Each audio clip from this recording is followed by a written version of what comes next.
እንዴት ይላል አብይ አህመድ መተንፈሻ አለ። ኧረ እንደው ኧረ በጣም ነው የሚያስቀው ይሄ።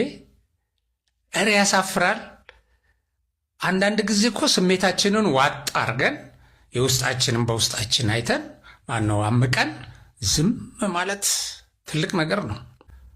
ግን እንደዚህ አደባባይ ወጥተህ ግን ሀገርህ መቼም እኔ ኢትዮጵያ ሀገር መሆኗን የምትክድ አይመስለኝም። እና አብይ አህመድ ሊተነፍስብን ጉዳችን ፈላ ትላለህ እንዴ ወጥተህ? አብይ አህመድ የሚባል አገር የለም።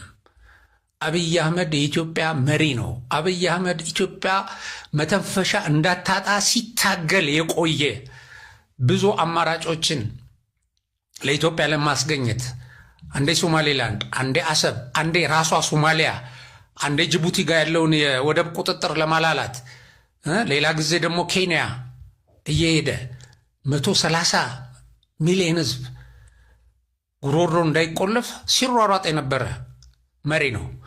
የተለያዩ ካርዶችን ሲጠቀም የነበረ ያ ካርድ ነው በነገር ላይ ዛሬ የሰራው። ያውን እስራኤል የከፈተችው በር እኮ አብይ የጀመረው ነው። አብይ የጫረው ነው። አብይ ጭሮ ለዚያ ያደረሰው ነው። ይከፋሃል፣ ያንገበግበሃል፣ ያንጨረጭረሃል። ይሄ እውነት ነው። አቤት ጅራት አቆላል ሰማችሁት አይደለ? አፉን እንደ አቦሬ ከፍቶ የእኛ ምሁር ቅልጥ ያለ ድል በመሃይም ድል የ7ኛ ክፍል ዶክትሬት ሲያደቅ ሰማችሁት ወገኖች። መቼም ለቀባሪ ያረዱት ነው። አብዛኛው ኢትዮጵያዊ ያውቃል ብዬ ገምታለሁ። አብይ አህመድ በኬንያ እና በሶማሊያ ወደብ ፍለጋ ሄደ ነው የሚለው ወገኖች። 1983 ነው አለ ኢትዮጵያ በሀገር በቀል ጠላቶች ላይ ወድቃ የባህር ክልላችን አሰብ ራስ ገዝ ለሻዕቢያ የተለቀቀው። ኤርትራ ስትገነጠል እነማን ናቸው እንደው የኢትዮጵያ ሕዝብ ውሳኔ ያልሰጠበት ብሎ የጮሁት? አብይ አህመድ ነው። አብይ አህመድ የወያኔዎች አሽቃባጭ ነበር። የዛን ጊዜም ያው ወያኔ ነው። በዛን ጊዜም ማን የጮኸው? ማን የተናገረው? ኢትዮጵያ እኮ ወደብ አላት። ኢትዮጵያ የባህር ክልል አላት እኮ አላት፣ አሁንም አላት። ለማስመለስ ግን ምሁር ያስፈልጋታል እንጂ ኬንያና ሶማሊያ ሄድን የመሀይም ስራ መስራት የለብንም። የሶማሊያ በምንም ተአምር የማይሆን ነገር ነው። በዛ በኩል ኢትዮጵያ የራሷ ወደብ እያላት የራሷ የባህር ክልል እያላት ሶማሊላንድ መሄድ ኬንያ መሄድ ለኢትዮጵያ መልፋት ነው። ኢትዮጵያን በዘር ፌዴራሊዝም እያጨቃጨቁ እያባሉ ከፋፍለ ግዛት እያደረጉ የኢትዮጵያን ሕዝብ ስቃይ ማራዘም ስልጣኔ ነው። ማን አብሬ ማን አባጅራት ጅራቱን እኮ በጣም ነው የቆላው፣ በጣም ነው የወዘወዘው። ትናንትና እነ ዳኛቸው እናንተ ዶክተር ዳኛቸው ተብሉታላችሁ። ማን ነው ስሙ? ባጫ ደበሌ የጻፈው መጽሐፍ ተብሎ የተከበሩ ሰዎች ፊት አለ ወራዳ፣ ራሱ ወራዳ፣ ፊት ለፊት የተቀመጡት ወራዳ። እኔ እዛ ቦታ ላይ የሚከበሩ ወደር የሌለው ጀግነት ተሸላሚ ጀነራል ተስፋዬ ሀብተ ማርያምን ከልብ ነው የምወዳቸው።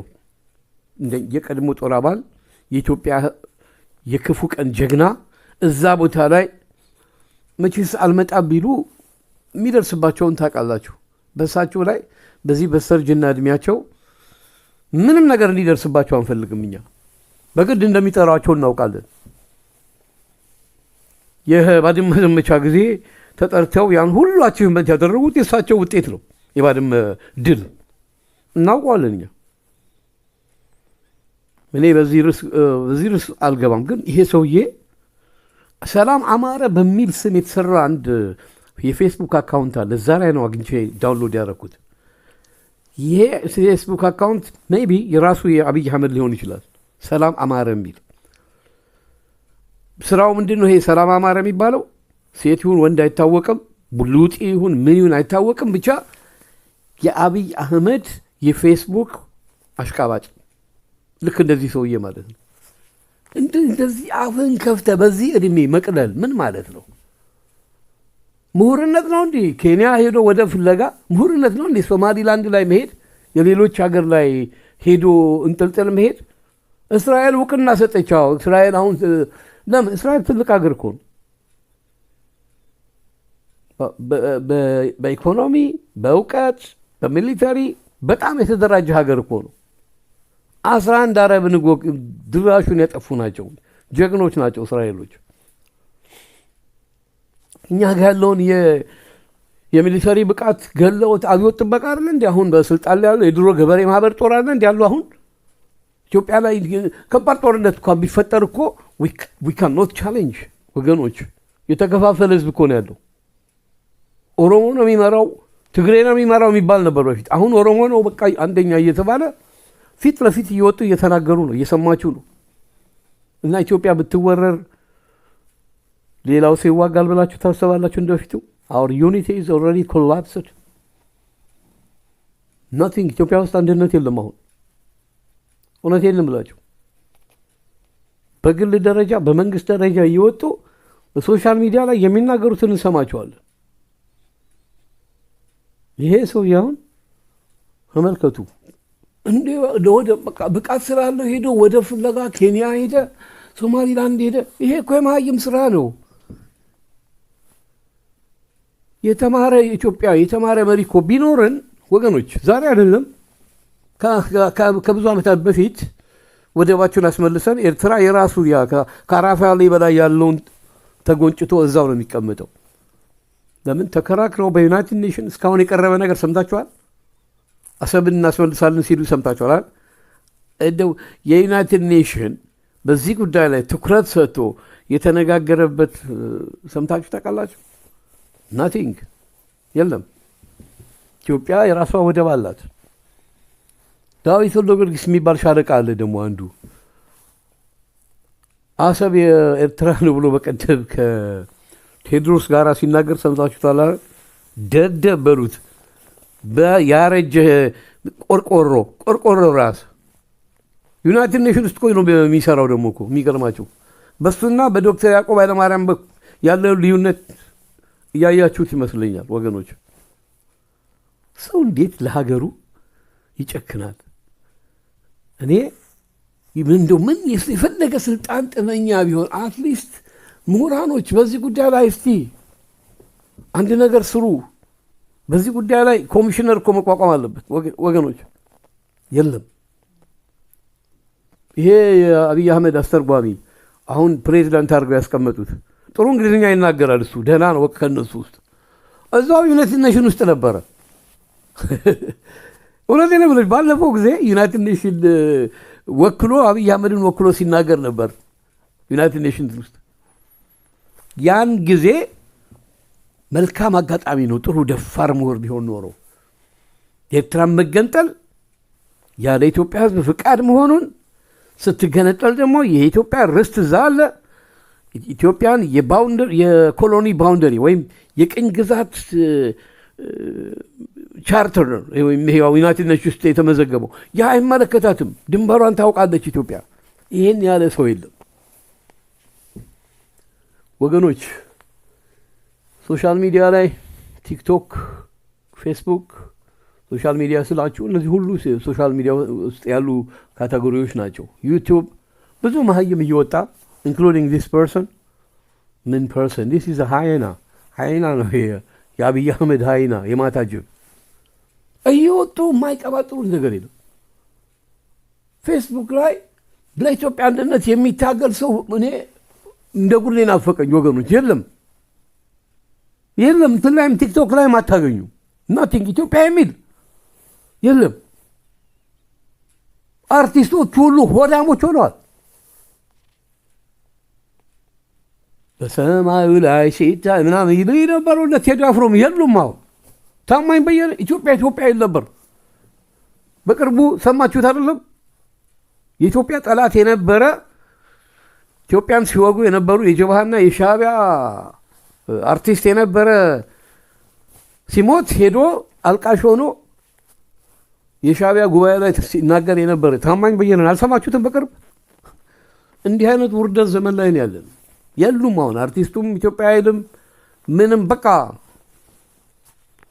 ቅኝ ኢትዮጵያ በቃ እንድትበታተን ፍቃድ ሰጥቷል። ሁሉም በሚያሳዝን ሁኔታ ላይ ነች ኢትዮጵያ። ጠላቶቻችንና አብይ አህመድም እኮ ኢትዮጵያ ይላሉ። ህወሀት ለይቶለታል። ኢትዮጵያ የሚለውን ነገር አንፈልግም ብሏል ህወሀት። በቃ ትግራይ ታላቋ ትግራይ ብሏል። ይሄ ኦሮሞው ኦሮሚያ ይላል። ግን ሁሉም ያሉት ጥንታዊቷ ኢትዮጵያ በዓለም ህዝብ በፊት በአፍሪካውያን ስትከበር ነበር። አሁን እኮ ኢትዮጵያን የሚያወድሷት የውጭ ሀገር ሰዎች ብቻ ናቸው። አይገርምም ወገኖች? በቅርቡ የጋዳፊ የልጅ ልጅ ሲናገር ሰምታችሁታል። አሁን ያ የለም።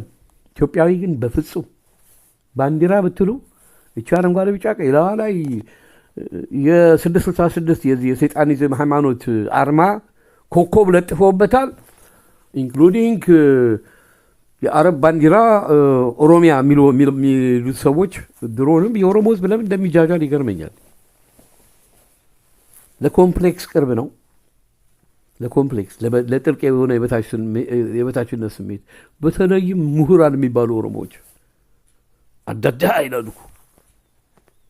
በቃ እኔ በበኩሌ ጎበዝ ትንፋሼ ጸጥ እስከምትል ድረስ የቀረችኝን እድሜ እንደዚህ ድምፄን እየቀረስኩ አስቀምጣለሁ። ምናልባትም ወደፊት ተበታትኖ ይህ ህዝብ እንደ ሶቪየት ህብረት እንደ ማነው ደግሞ ያኛው የሶቪየት እንኳን የሁለት የዓለም ጦርነት ውጤት ነው፣ እሱን ተዉት። ግን ሌሎቹ አሉ ቼኮስሎቫኪያ፣ ዩጎዝላቪያ የሚባሉ ብትንትናቸው ወጡ። አሁን እኮ አፍሪካ ላይ ኢትዮጵያ ላይ የሚሰራው ስራ በውጭ ዓለም ይሄ ነው። አስፈጻሚዎቹ ደግሞ ስልጣን ላይ ያሉት ናቸው። አታዩም እንዴ? እነ አሜሪካ እነ ባይደን አሁን አላውቅም የትራምፕን ትግራይ ብሎ የሚጠራው እነ መለስ ዜናዊ የሰሩትን ካርታ ነው። ይሄ አሁን እነሱ ወልቃይተኛ ነው ኦሮሚያ የሚባለውንም ሁሉን እውቅና የሰጡ ይመስለኛል። በፍጹም እኔ በበኩሌ በግሌ ኦሮሚያ የምትሉት በአጠቃላይ የዘር ፌዴራሊዝም ካርታው ህገ ወጥ ነው። የኢትዮጵያ ህዝብ የማያውቀው ኦነግና ወያኔ እንዲሁም የውጭና የሀገር ውስጥ ጠላቶች የሰሩብን ካርታ ወደድክም ጠላህም እያንዳንድህ በአማራ ፋኖነት በተለይ ያላችሁ ከህወሓትም ከኦነግም በባሰ ሁኔታ የጥንቶቹን የአማራ ህዝብ እንትን እያደረጋችሁ የመጣችሁ እያሰደባችሁ የመጣችሁ አማራ ፋኖዎች ናቸው። የያዛችሁት ብሔራዊ ሰንደቅ ዓላማ የብሔራዊ አንድነታችን ሰንደቅ ዓላማ እንጂ የአማራ አይደለም፣ የመላው የኢትዮጵያ ህዝብ ነው። ለዛም ነው ምጠላችሁ። እኔ ኢትዮጵያ ብለህ ታገል፣ ታሸንፋለህ። ኢትዮጵያ ትቅደም፣ ኢትዮጵያ ለዘላለም ትኑር ምኞቴ ነው። በቃ ከዚህ በላይ ምንም ማድረግ አይቻልም። ስለዚህ ሁልጊዜ ደም የሚያፈላ ነገር እንደዚህ አይነት ሰው ታገኛላችሁ።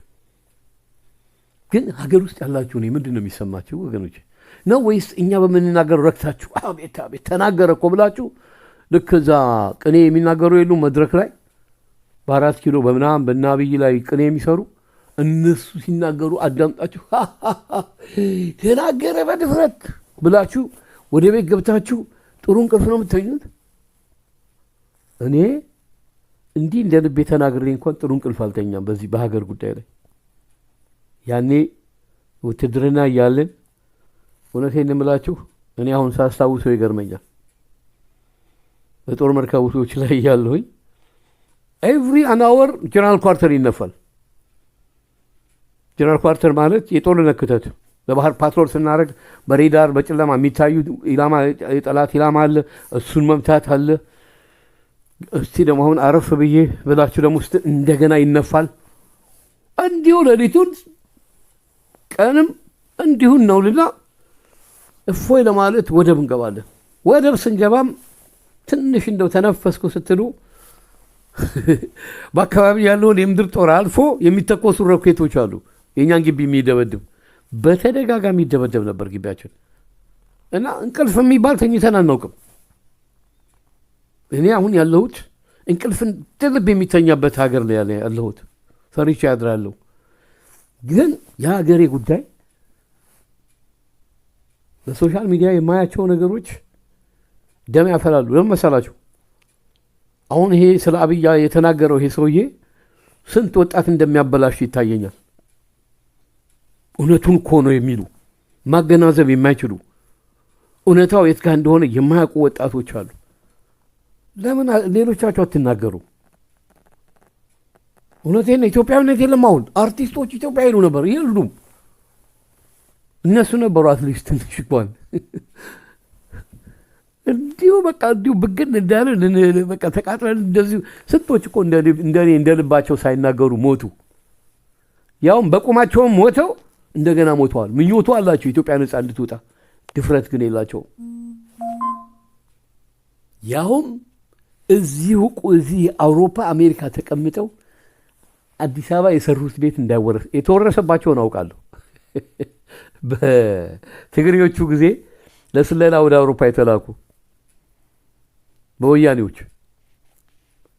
እንትና ወርሰውባቸዋል። እና አብይ አህመድ ግማሹን ለሌላ ሰጥተዋል።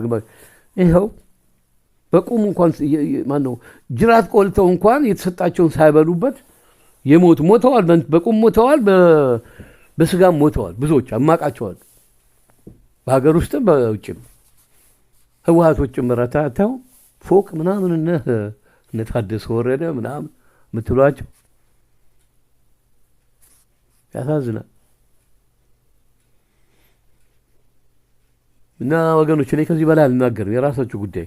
ግን እንደዚያ ነገር ሲያጋጥመኝ ድምፄን እየቀረስኩ አሁንም አስቀምጣለሁ። ጤና ይስጥልኝ።